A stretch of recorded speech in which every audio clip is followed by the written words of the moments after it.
of pushback from his own ranks. That story's coming up right after traffic in 2 minutes. 10:35, traffic and weather together every 10 minutes on the 5. Here's Tom Tran. We've got a new problem over on the northbound side of the 405, trying to get through Culver City. A little bit of road work happening just past Venice Boulevard. Has traffic slow back at Culver Boulevard. It's only busy until you get up towards the 10. After that, shakes free, then it looks good. Heading up through the westbound side of the 10, Santa Monica Freeway, a little busy near La Cienega. We also have some problems heading into East LA. We'll start with the 10 going westbound at San Bernardino Freeway. We've had this signaler in place since like 5 a.m. It was an overturned flatbed that has been jamming up the lane. They've had the ramp from the west 10 to the northbound 101 shut down ever since. It looks like things are starting to improve, and the northbound side of the 5, but that's still busy from the 710 up into East LA. Slowing continues up towards Whittier Boulevard and then clears up after that. And we've got a little bit of road work happening over on the east 60 out in Ontario, just before Haven. They had to shut down the freeway completely for a minute, but they've reopened some lanes. Caltrans is there, so it's going to be busy from Grove Avenue over towards the 15. Your next report, 10:45. More reports more often. Caltrans in the video and audio center.com traffic center. KNX 1070 News Radio. Going to be turning partly cloudy as we head through the day today. Our highs in the mid to upper 60s, overnight lows down to 30s and 40s. Sunshine on the way tomorrow. Highs be in the upper 50s to mid 60s. Your exclusive 5-day forecast is coming up at 10:45.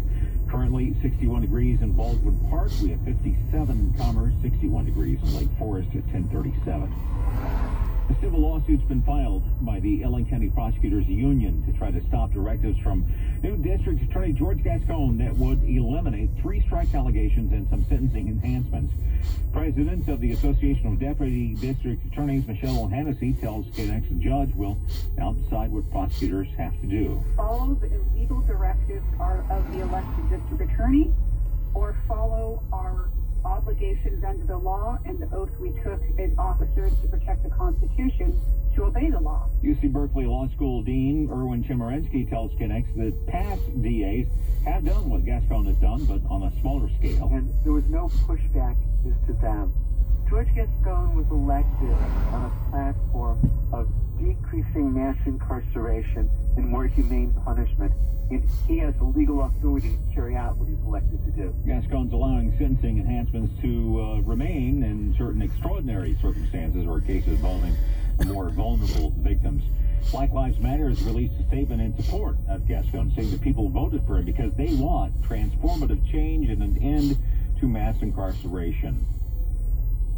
Police say they were warned last year. The Nashville bomber Anthony Warner was making explosives in his RV.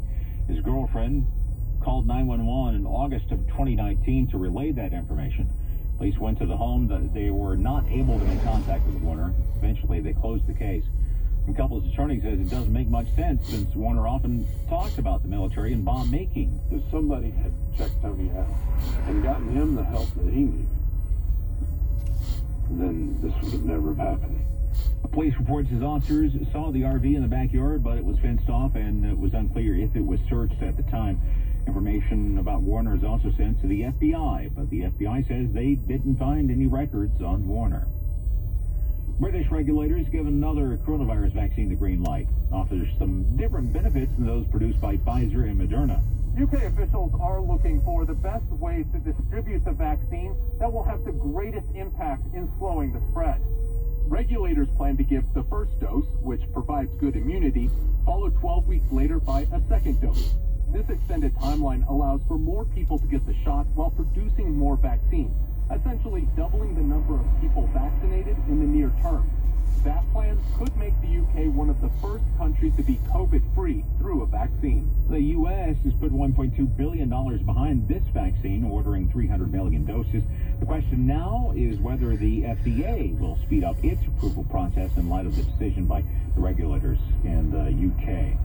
Speaking of the UK, officials there have ordered another 20 million people into the toughest COVID restrictions. With these new restrictions, 3/4 of the people of England will now be under the toughest COVID measures. Officials here say there was no alternative, with the new variant of COVID-19 spreading the disease far, far faster than the health system here can cope. CBS's Vicky Barker says the restrictions could be in place for months. Series moderate tremors jolted central Croatia today, one day after a 6.3 magnitude earthquake killed at least 7 people. Dozens also hurt. Several towns have been left in ruins. A lot of people tents or their cars. Officials also now worried about the spread of the coronavirus in crowded shelters.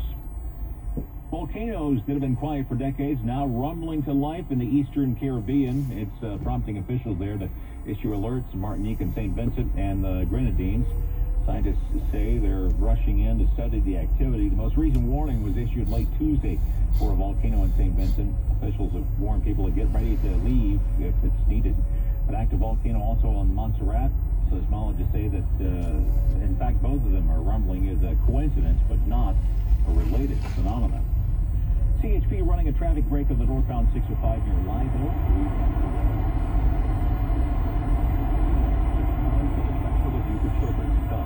Help survivors of childhood sexual abuse take legal action. Jeff Anderson and Associates is one of the nation's leading child sex abuse law firms. Call 1-800-ITS-TIME, 12011 San Vicente Boulevard, Suite 700, Los Angeles, California, 90049. Doesn't it seem like each day is one long week? I often ask myself what could possibly happen next. A major disaster may be unfolding right now. My name is Scott Sam. I am the founder of the Tax Defense Group. My